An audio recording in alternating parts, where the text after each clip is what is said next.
जय हिंद बच्चों। आज हम कक्षा 11वीं की हिंदी पुस्तक आरोह के पद्य भाग में निर्मला पुतुल द्वारा रचित कविता आओ मिलकर बचाए का भावार्थ समझेंगे।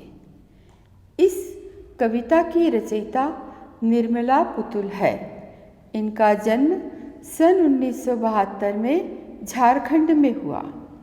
आदिवासी परिवार से होने के कारण इनका जीवन संघर्षमयी रहा। शिक्षा प्राप्त कर नर्स की नौकरी करते हुए समाज को अत्यंत समीप से देखा, जिसका प्रभाव इनकी रचनाओं पर पड़ा है। जीवन परिचय के पश्चात अब हम कविता का सारांश समझेंगे। आओ मिलकर बचाएं। प्रस्तुत कविता में कवयित्री प्रकृति और संस्कृति को बचाकर रखने की बात करती है।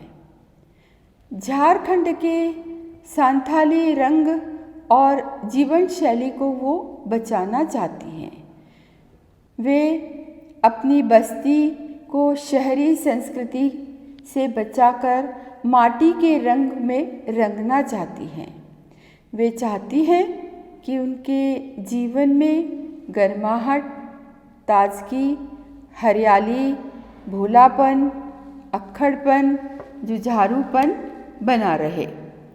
वे पहले की तरह धनुष बाण, कुल्हाड़ी की जो धार उसे खत्म न होने दें। उन्हें वही जंगल की ताज़ी हवा, नदियों की पवित्रता, पहाड़ी गीतों की धुन, मिट्टी की खुशबू, नाचने गाने के लिए आंगन, रोने के लिए छोटा सा एक कोना, बच्चों के लिए मैदान, पशुओं के लिए हरी हरी घास भरे मैदान जो उनकी भूख शांत कर सके। बूढ़ों के लिए पहाड़ी शांति मिलती रहे। वे अब भी पहले की तरह विश्वास, आशा और सपनों के संसार में जीना चाहती हैं। बच्चों, ये था कविता का सारांश। अब हम पहले पद की व्याख्या पढ़ेंगे। संकेत। अपनी बस्तियों को नंगी होने से, शहर की आबो हवा से बचाएं, उसे बचाएं डूबने से, पूरी की पूरी बस्ती को हड़िया में। संदर्भ। प्रस्तुत पद्यांश हमारी पाठ्य पुस्तक आरोह में संकलित झारखंड की प्रसिद्ध कवयित्री निर्मला पुतुल द्वारा रचित आओ मिलकर बचाएं से ली गई है। प्रसंग। प्रस्तुत कविता में कवयित्री अपनी संस्कृति को बचाने की बात कर रही हैं। व्याख्या। कवयित्री निर्मला पुतुल आह्वान करते हुए कहती है कि मित्रों, हमारी बस्ती शहरी वातावरण के प्रभाव में आती जा रही है। इस कारण हमारे क्षेत्र में पाई जाने वाली मर्यादाएं टूटती जा रही हैं। हमारे इलाके के लोग शर्म छोड़कर शहर की नंगी संस्कृति को अपनाते जा रहे हैं। उनके तन के कपड़े भी उनके तन को ढकने के बजाय तन दिखाने की होड़ कर रहे हैं। यहाँ वृक्षों को काटकर धरती को वृक्ष विहीन किया जा रहा है। अगर यही स्थिति रही तो पूरी की पूरी बस्ती एक दिन हड्डियों का ढेर बन जाएगी। अर्थात शहरी संस्कृति का प्रभाव यहाँ के निवासियों को रक्त मांस से हीन कर देगा और भावी पीढ़ी दुर्बल हो जाएगी। साथ ही वातावरण प्रदूषित होगा। तो बच्चों, ये था भावार्थ। काव्य सौंदर्य। देशी परिवेश बचाने की ललक एवं तड़प, शहर की कृत्रिम चकाचौंध, अपसंस्कृति की चर्चा, हड्डियां सर्वनाश का प्रतीक, छंद मुक्त रचना, भाषा में प्रवाह। बच्चों, हम दूसरे पद की व्याख्या समझेंगे। सर्वप्रथम संकेत। अपने चेहरे पर संथाल परगना की माटी का रंग, भाषा में झारखंडीपन, ठंडी होती दिनचर्या में जीवन की गर्माहट, मन का हरापन, भोलापन, दिल का अक्खड़पन, जुझारूपन भी।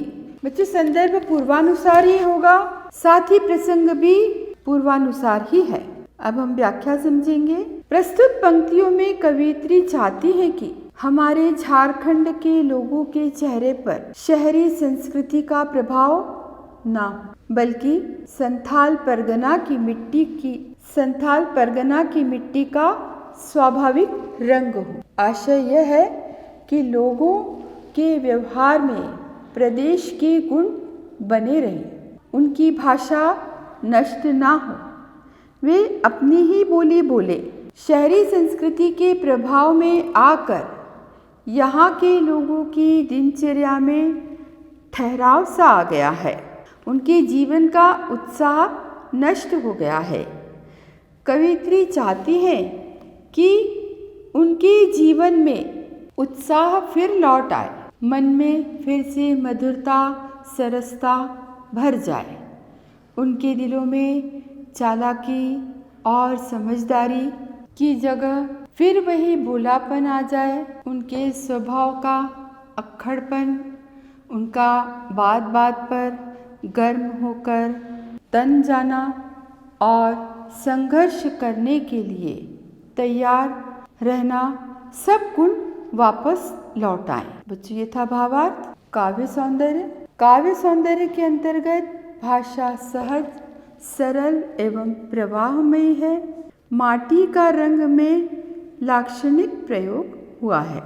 बच्चों हम तीसरे पद की व्याख्या समझेंगे। संकेत कुछ इस प्रकार है। भीतर की आग, धनुष की डोरी, तीर का नुकीलापन, कुल्हाड़ी की धार, जंगल की ताजा हवा, नदियों की निर्मलता, पहाड़ों का मौन, गीतों की धुन, मिट्टी का सौंधापन, फसलों की लहलहाहट। संदर्भ एवं प्रसंग दोनों ही पूर्वानुसार हैं। व्याख्या। कवियत्री चाहती है कि झारखंड के लोगों के जीवन में उत्साह की ऊर्जा बनी रहे, उनकी उमंग नष्ट न हो, उनकी धनुष की डोरी और तीर का नुकीलापन यथावत बना रहे, उनकी कुल्हाड़ी की दार बनी रहे। आशय यह है कि परंपरागत जीवन शैली को न छोड़े, वे अपने उत्साह, अपने कर्म, अपनी तेजस्विता और प्रभाव को सुरक्षित रखें। यहाँ का प्राकृतिक जीवन ज्यों का त्यों बना रहे।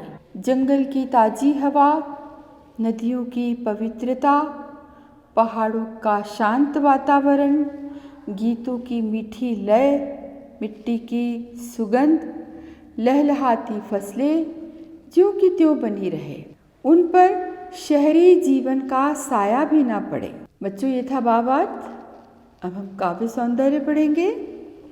काव्य सौंदर्य के अंतर्गत लोक जीवन को लौटाने की बात कवियत्री ने की है। अभिव्यक्ति की अत्यंत सादगी, परंपराओं को बचाने का आह्वान, पर्यावरण की स्वच्छता, पवित्रता के प्रति सजग। बच्चों हम चौथे पद की व्याख्या समझेंगे। चौथे पद की व्याख्या के अंतर्गत संकेत कुछ इस प्रकार है। नाचने के लिए खुला आंगन, गाने के लिए गीत, हंसने के लिए थोड़ी सी खिलखिलाहट, रोने के लिए मुट्ठी भर एकांत, बच्चों के लिए मैदान, पशुओं के लिए हरी हरी घास, बूढ़ों के लिए पहाड़ों की शांति। बच्चों संदर्भ पूर्वानुसार है, प्रसंग परिवर्तित है। झारखंड के जीवन के स्वाभाविक सुख दुख को बनाए रखने का आग्रह कवियत्री द्वारा किया गया है। बच्चों हम व्याख्या समझेंगे। प्रस्तुत पद में कवियत्री कहती है कि हमारे जनजीवन में फिर से नाच गाने का उल्लासमय वातावरण हो, नाचने के लिए खुले आंगन हो, जहाँ नित्य नए गीत गाए जाएं, हमारा जीवन हर्ष और उल्लास से खिलखिलाता हुआ हो, रोने के लिए लेकिन छोटा सा एक कोना भी हो, बच्चों के खेलने के लिए खुले मैदान हो, पशुओं को चरने के लिए हरी हरी घास मिले और बड़े बूढ़ों को पहाड़ी प्रदेश का शांत वातावरण मिल सके। तो बच्चों, ये था भावार्थ। काव्य सौंदर्य हरी हरी में पुनरुक्ति अलंकार। भाषा सहज एवं सरल। संथाली जीवन में पुराने दिन वापस लौटाने की उत्कंठा। बच्चों, हम पांचवा और अंतिम पद का अर्थ समझेंगे। संकेत कुछ इस प्रकार है। और इस अविश्वास भरे दौर में थोड़ा सा विश्वास, थोड़ी सी उम्मीद, थोड़े से सपने, आओ मिलकर बचाएं कि इस दौर में भी बचाने को बहुत कुछ बचा है अब भी हमारे पास। बच्चों, संदर्भ पूर्वानुसारी है। प्रसंग। कवित्री लोक जीवन में मिलने वाले आपसी विश्वास और आशाओं को बचाने का आग्रह कर रही है। व्याख्या। यद्यपि आज चारों ओर आपसी संदेह का वातावरण छाया हुआ है, लोग एक दूसरे को संदेह की दृष्टि से देखते हैं। ऐसे वातावरण में आपसी विश्वास को बनाए रखना बहुत आवश्यक है। सपनों को तथा आशाओं को जीवित रखना बहुत ज़रूरी है। ये सपने, ये आशाएं, यह विश्वास लोक जीवन में साथ रहते हुए ही मिल सकता है। अंत में कवित्री पाठकों को प्रेरित करते हुए कहती है कि आओ हम मिलकर आशा, विश्वास और सपनों को बचाएं। निराशा, अविश्वास के इस युग में भी मानवता का पाठ एक दूसरे को पढ़ाएं। कवित्री को पूरी तरह उम्मीद है कि वे ऐसा कर सकने में सक्षम हो पाएंगी। वे अपने संस्कार, अपनी संस्कृति, अपनी भाषा, अपना परिवेश, अपना वातावरण सबको सुरक्षित रख पाएंगी। इसीलिए वे सभी को सहयोग करने के लिए कहती हैं। वे कहती हैं, अभी भी समय है। अगर हम अभी भी सावधान हो जाएं, तो हम सब कुछ बचा सकते हैं। इन्हें बचा भी लेना चाहिए। तो बच्चों, ये था भावार्थ। काव्य सौंदर्य सकारात्मक विचारों की प्रस्तुति, सभी को मिलकर कार्य करने की प्रेरणा, उर्दू, तद्भव तथा संस्कृत शब्दों का प्रयोग। तो बच्चों, ये थी कविता आओ मिलकर बचाएं। इसका उद्देश्य आप भली भांति समझ गए होंगे कि कवित्री इस कविता के माध्यम से समाज को क्या संदेश देना चाह रही है।